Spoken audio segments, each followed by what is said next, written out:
বাতাবরণকে মুক্ত করতে আমাদের এক হওয়া দরকার।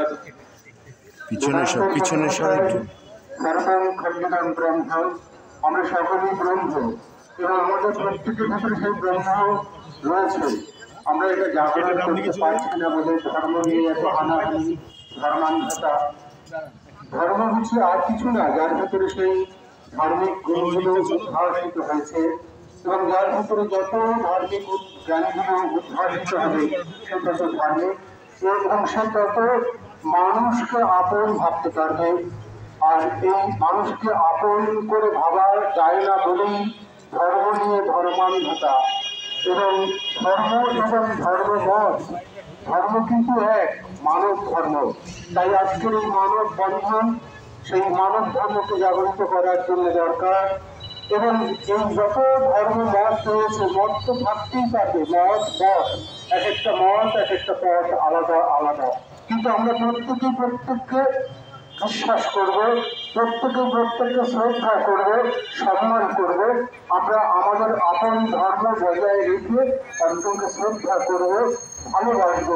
এবং সেখানে যদি আমরা ধর্মান্ধতা দেখাই, রক্তাক্ত করি আমার নিজেরই ভাইকে, তাহলে কি হবে? পৃথিবী ক্রমশ কলুষিত হবে, যেটা আজকের পরিস্থিতিতে হয়েছে। তাই আজকের এই মানব বন্ধনের একান্ত প্রয়োজন ছিল। আসুন আমরা সম্মিলিতভাবে এই মানব বন্ধনে সামিল হই এবং আমরা আমাদের ভেতরে যে সর্বব্রহ্মত্ব সেটাকে জাগরিত করি এবং আমরা সবাইকে আপন ভেবে নিজেদের বুকে টেনে নিতে পারি। তাহলে সব হানাহানি কাটাকাটি সব দূর হয়ে যাবে।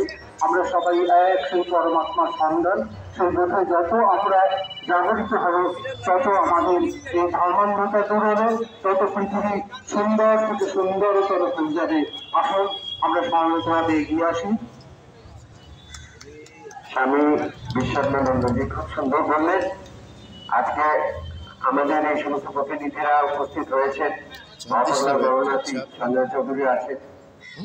আমি একটাই বার্তা দিতে চাই, আজকে দিনে বেশি বলার সময় অবকাশ নেই। আজকে প্রতি বছরে আমরা 2011 সাল থেকে আমরা শুরু করেছি, এই স্বামীজির পাদদেশ থেকে আমরা শুরু করে আড্ডাপীঠ পর্যন্ত আমরা বিভিন্ন সংগঠনকে কেন সঙ্গে নিয়ে এ করি।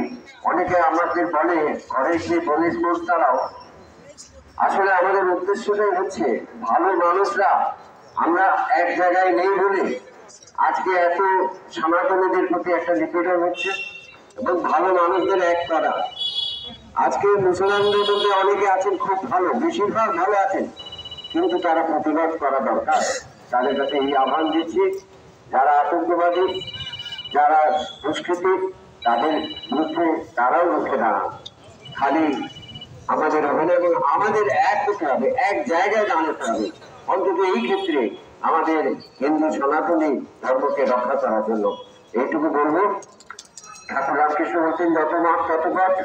বাবা পাগলা বলতেন, যাকে তুমি ধরো সেই তোমার বড়, এটা ওটা করে কেন তুমি মরো। বিশ্বের সর্বাধিক গানের মধ্যে দিয়েছিলি এই বার্তাগুলো দিয়ে গেছেন। ওরা মানুষ দেখবি যদি ভগবান, ছেড়ে দিত হিংসা ব্যক্তি হইতো দেখবি অতি প্রধান। ছেড়ে দিত অন্য ভোট, দেখ না শাস্ত্র, দেখ না ভোট, বাইবেল কোরআন নয় রে প্রভেদ, সন্ধ্যে হিন্দু শোন মুসলমান। এই কথা তা আমি ছোটের মতো ছোট সাধু, সেলাই করা বা গোড়া লাগানোই আমার ধর্ম। এই আদর্শটাকে নিয়ে আমরা চলছি। আসুন আমরা এটা শুরু করার আগে আমাদের আপন বন্ধু গৌরব ব্রহ্মচারী এবং প্রধান ভাই এখন এসে পড়েননি, আমি আর দেরি করতে চাই না। একটু সংক্ষেপে দু কথা বলবেন রাজেশ্বরী মা, তারপরে আমি একটু বলতে বলবো আমাদের গান্ধীজি প্রতিষ্ঠিত হরিজন সেবক সমিতি ডক্টর শঙ্কর সান্যাল এবং বাংলার নাতি সঞ্জয় চৌধুরী কিছু বলবেন। ছোট্ট করে। নমস্কার, জয় নিতাই। এত সুন্দর একটি দিন আমাদের খর্দা শ্যামসুন্দর মন্দিরের তরফ থেকে আমি রাজরাজেশ্বরী মা নিত্যানন্দ বংশজ এখানে উপস্থিত থাকতে পেরে নিজেকে ধন্য মনে করছি। স্বামীজির পদতলে দাঁড়িয়ে আমরা আজকে চলুন, এটা সর্বধর্ম সমন্বয় এবং মানব যাত্রা। সবার আগে আমাদের নিজেদের ধর্মকে তুলে ধরতে হবে। অবশ্যই আমাদের হিন্দু ধর্ম, সনাতন ধর্ম সব ধর্মের মানুষকে নিজের হৃদয়ে স্থান দেয়, সেটাই হিন্দু ধর্মের এবং সনাতন ধর্মের বিশেষত্ব। আজকে স্বামীজিও এখানে দাঁড়িয়ে বললেন যে সবার ধর্মকে সম্মান করতে হবে, কিন্তু নিজের ধর্মকে সর্বাগ্রে মানতে হবে। আমরা যদি ধর্মে প্রতিষ্ঠিত হই তবেই সেই কাজ সম্ভব। তো আজকে আমাদের শ্যামসুন্দর মন্দিরে একটি সর্বধর্ম সমন্বয় এবং সমস্ত সাধুদের সম্মিলিত প্রয়াস ছিল।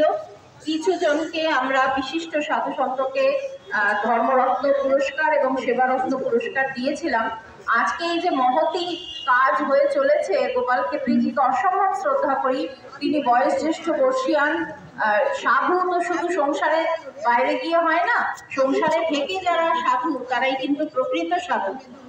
তো ইনি একজন সাধু, এই হিসাবে যা সেবা উনি ধর্মের জন্য করে চলেছে তার জন্য ওনাকে একটি সেবারত্ন পুরস্কার স্বামীর মন্দিরের তরফ থেকে তুলে দিতে চাইছি। একটু সংক্ষেপে আমাদের কর্নেল শান্তিভূষণ দাস উপস্থিত হয়েছেন হিউম্যান রাইটস থেকে এবং এক্স আর্মি থেকে। সন্ন্যাসীকে ছোট্ট করে বলবো, সবাই বলবেন আর বলবেন আমাদের সমীশ্বর মহারাজ, তিনি একটু বলবেন। আমি সবাইকে বলবার অবকাশ দিতে পারছি না। এখানে নির্গুণ বাংলাদেশ থেকে এসছেন, শুধু বাংলাদেশে আওয়ামী লীগের তিনি একজন সক্রিয় সদস্য। শুধু তাই নয়, তিনি বাংলাদেশের হিন্দু সনাতনীদের পক্ষে আরেকজন বাংলাদেশের প্রতিনিধি আছেন, বাংলাদেশের বালিয়াটি রাজপ্রাসাদের বংশধর সৌমিক রায় মঞ্চে চলেছ। আর